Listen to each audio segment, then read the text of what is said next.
Hier ist heute am Donnerstagnachmittag Familiencafé.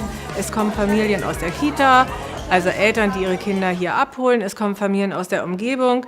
Sie treffen hier Stadtteilmütter, sie treffen aber auch vor allen Dingen andere Familien, knüpfen Kontakt, tauschen sich miteinander aus. Die Kinder spielen zusammen. Zur Aufgabe der Stadtteilmütter gehören im Prinzip 3 Kernaufgaben. Das eine ist die aufsuchende Familienarbeit. Sprich, Familien werden zu Hause aufgesucht und das Wissen, was die Stadtteilmütter vorher im Rahmen ihrer Qualifizierung erworben haben, geben sie anderen weiter. Ich muss zum Jugendamt und ich brauche eine Hortstelle und ich habe die Hortstelle nicht bekommen.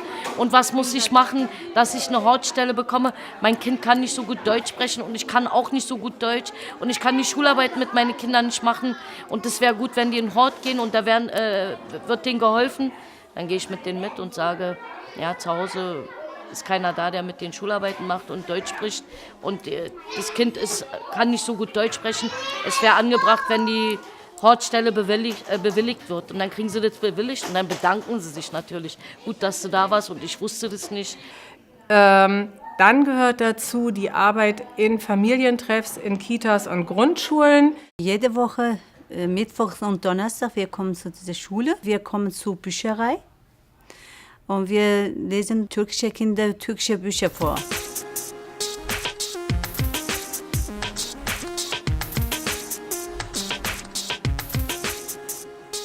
Es gibt auch Frauen, die hier sitzen. Früher, die konnten wirklich keinen Behördengang, diese Frauen. Keinen Behördengang.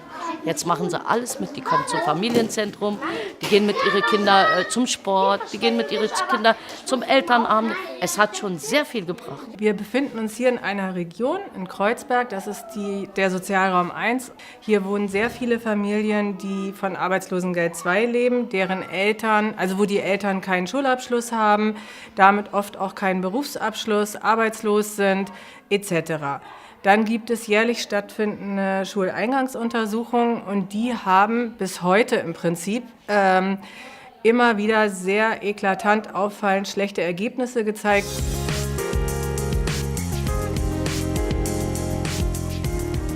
Der innovative Ansatz besteht bei unserem Projekt darin, dass es Multiplikatorinnen sind, die auch Familienmütter sind, die hier in der Community, hier im Sozialraum, in der Nachbarschaft wohnen, die eine gleiche Herkunft haben, die gleiche Muttersprache unter anderem sprechen. Wir sind so wie Familien, also wie Freundschaften. Uns öffnet man die Türen besser. Wir sind dann wie Gäste. Wir kennen uns ja auch auf der Kulturebene sehr gut aus. Also keine Fremde, kein Jugendamt, kein Schulrat oder nicht irgendjemand vom Kindergarten oder so, sondern wir sind Freunde.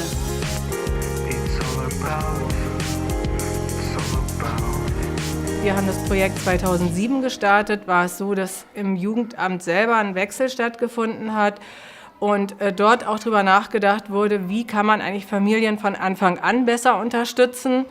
Und deswegen wurde da auch eine neue Abteilung eingeführt, nämlich der Bereich Frühe Bildung und Erziehung. Dazu passten unsere Vorstellungen zum Projekt Stadtteilmütter. Familien werden zu Hause aufgesucht und das Wissen, was die Stadtteilmütter vorher im Rahmen ihrer Qualifizierung erworben haben, geben sie anderen weiter.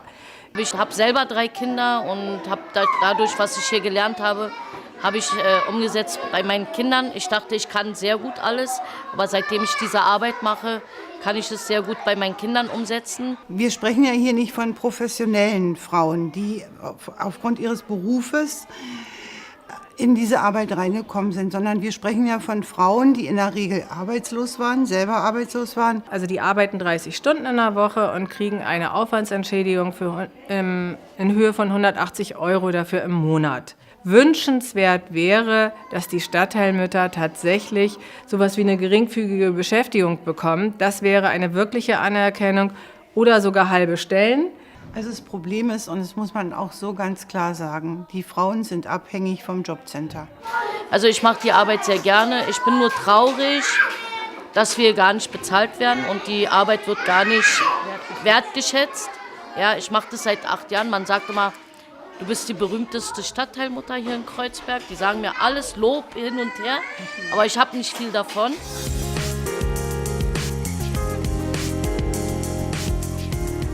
Wenn die Frauen sagen, jetzt bin ich so weit auch mit meinen Deutschkenntnissen, das ist ja häufig auch ein Problem, dass eben fehlende Deutschkenntnisse da sind.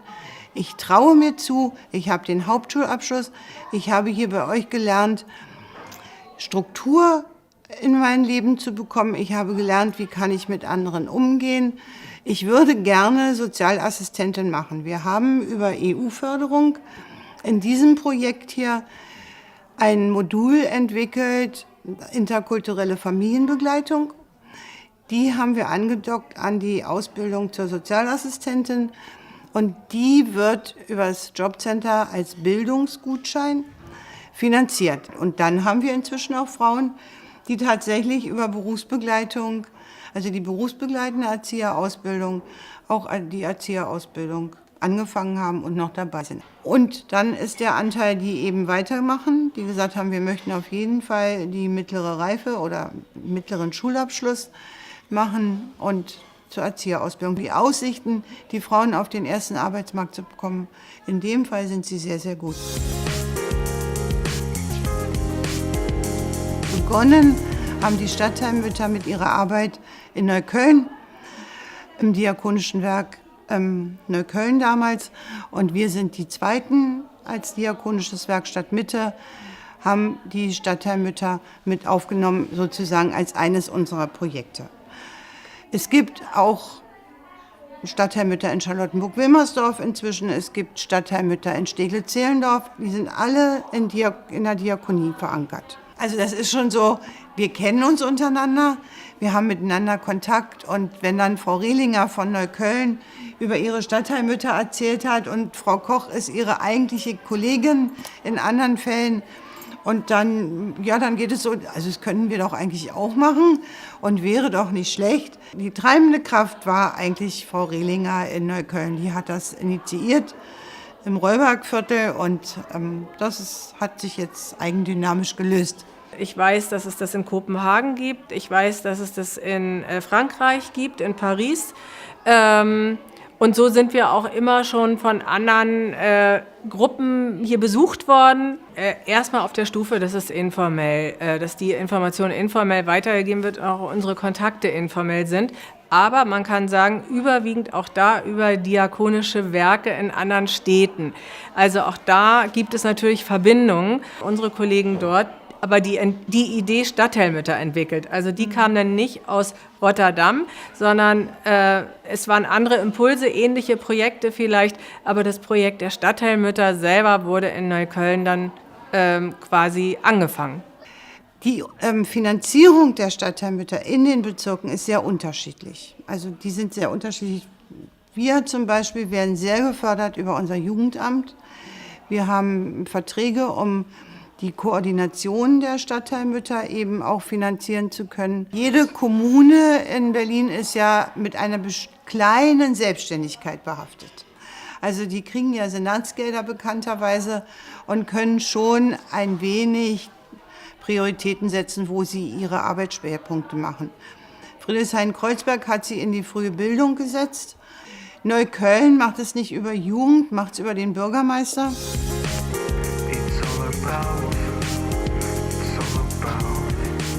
In Steglitz-Zehlendorf, die Kolleginnen haben ganz große Schwierigkeiten, weil der Bezirk da nicht finanziert und die Jobcenter durch die Instrumentenreform die MHE-Stellen so stark zusammengestrichen haben, dass die im Augenblick keine Frauen mehr haben. In den ersten beiden Durchgängen war es so, dass die Frauen auch hier vor der Tür standen, alle Stadtteilmutter werden wollten.